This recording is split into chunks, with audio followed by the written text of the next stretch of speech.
এই মেয়েটা কয়েকদিন আগে ফেসবুকে একটা পোস্ট করেছিল, একটা ছেলে তার সাথে ব্রেকআপ করেছে। ছেলেটা কি কারণে ব্রেকআপ করলো এটা তো কেউ জানে না।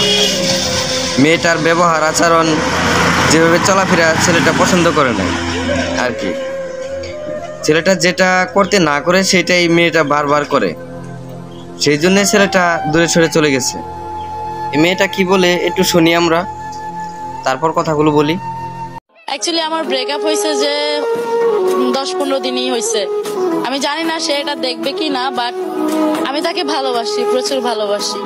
আসলে ভালোবাসাটা হচ্ছে এমন একটা জিনিস, এটা হচ্ছে ভাগ্যের উপরে ডিপেন্ড করে। আমাদের কাছে মানে আমি আমার ক্ষেত্রে যদি বলি, আল্লাহর রহমতে আমার কাছে সব আছে, শুধুমাত্র যেটা নাই সেটা হচ্ছে একজন পুরুষ মানুষের ভালোবাসা। ভালোবাসা দিবস অ্যাকচুয়ালি আমার জন্য না। অ্যাকচুয়ালি সত্যি বলতে আমি আজকে 15 দিন পর বাসা থেকে বেরোইছি, মানে 4 দেওয়ালের ভিতরে 15 দিন ছিলাম। অ্যাকচুয়ালি আমার ব্রেকআপ হয়েছে যে 10-15 দিনই হয়েছে।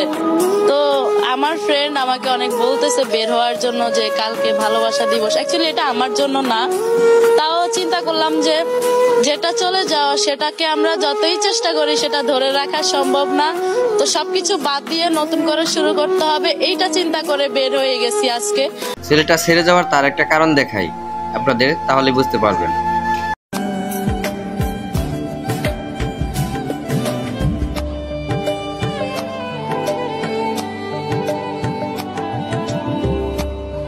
যে মেয়েটা পাবলিক পেজে মোটরসাইকেল চালাইতে পারে, সেই মেয়েটা কতটুকু ভালো এটা বলে দিতে হবে না কাউকে।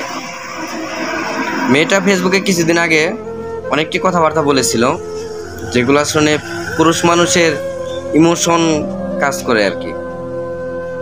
পুরুষ মানুষকে নিয়ে কখনো খেলা করতে নাই, কারণ পুরুষ মানুষ এক নারীতে আসক্ত হয়, এটা আমার চেয়ে ভালো আর কেউ জানে না।